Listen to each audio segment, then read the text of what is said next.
Jusqu'à 12h30, Intégral Placement. 100% placement, 100% BFM Business. Et quelques idées de fonds à présent avec Frédéric Lorenzini. Bonjour Frédéric. Bonjour Cédric.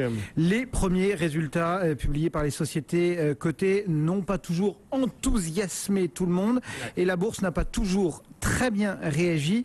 Dans ce contexte, parfois, comment est-ce que les investisseurs peuvent se positionner ? C'est pas simple parce qu'on a eu un beau rallye là sur 2012, sur le deuxième semestre, et on se dit est-ce que ça va tenir ?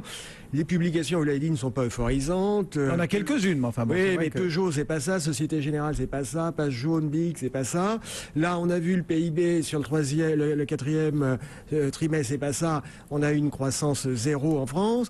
Les perspectives macro, il y en a pas. Donc, on se dit comment se positionner. Une des stratégies, ça va être éventuellement, si on pense que c'est risqué d'aller sur les marchés, d'aller plutôt chercher du dividende.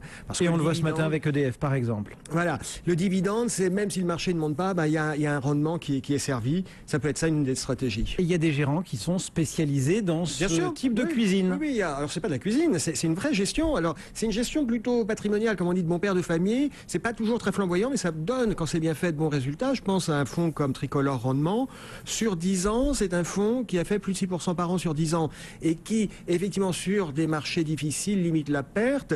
En 2008, le fonds a fait moins 28, alors on va me dire moins 28 c'est pas exaltant. Il faut se rappeler qu'en 2008 les marchés actions avaient fait moins 40. Donc là on voit qu'il y a un effet amortisseur. Un autre exemple, Centifolia avec son gérant fétiche Jean-Charles Merriot. On a une approche value, une approche patrimoniale. Le but c'est de gagner de l'argent et à défaut d'en gagner quand le marché n'est pas bien, éviter d'en perdre.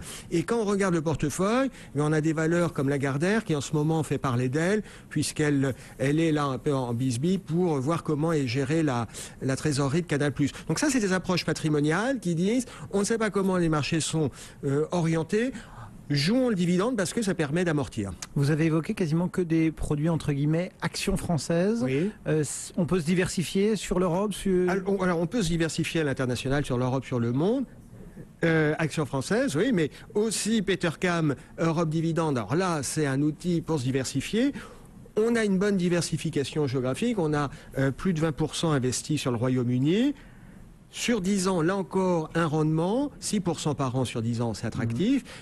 Attention, on est en diversification géographique. Quand on regarde la structure du portefeuille, on voit qu'il y a un risque de devise, puisqu'on a 50% des actifs qui sont libellés en euros et le reste, c'est pas de l'euro. Donc, risque de devise, attention à ce type de questions quand on veut jouer le dividende sur des fonds actions internationales. Justement, comment reconnaît-on ces fonds qui jouent le dividende ? Écoutez, on l'a dit, c'est des gestions bon père de famille. Généralement, c'est un profil value, plutôt défensif, ou un profil GARP. GARP, c'est Growth at Reasonable Price. Ça veut dire quoi ? Ça veut dire qu'on va être sur des PE, des Price Earning Ratio faibles. Ok. Souvent, on a une stratégie qui est très lisible, qui est stable dans le temps. Et ce qui est d'intéressant, la majorité de ces gens ne s'interdisent aucun secteur, mais quand on lit leur reporting, ils sont capables de dire pourquoi ils sont allés sur un secteur et pourquoi ils ont fait une rotation. Et ça, c'est un indicateur fort d'une gestion bien défensive quand on est capable de comprendre pourquoi il y a une rotation sectorielle. Un tout dernier conseil sur ce thème ?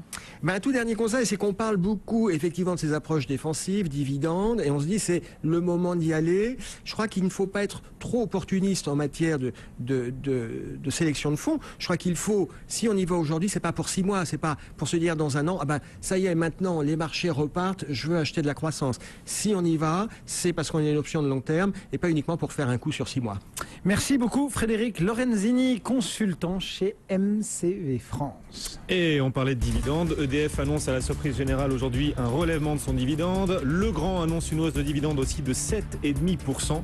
EDF en profite particulièrement, le titre gagne 4%. Le CAC lui recule, moins 0,7 pour le CAC 40, 3673 points. On se retrouve dans un instant, on parlera de votre argent, on répondra à toutes vos questions. Envoyez-les-nous sur notre site bfmbusiness.com. A tout de suite.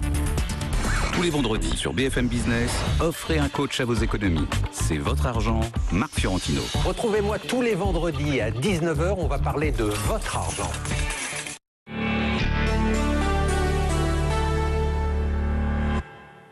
Entrez dans l'ère du marketing comportemental avec ID Contact. Scénarisation, automatisation et personnalisation de la relation client multicanal. Quand vous éteignez la télé, allumez la radio et restez connecté gratuitement au premier média d'information économique et financière. BFM Business à Marseille, 103.1. À Limoges, 94.7. À Grenoble, 100.8.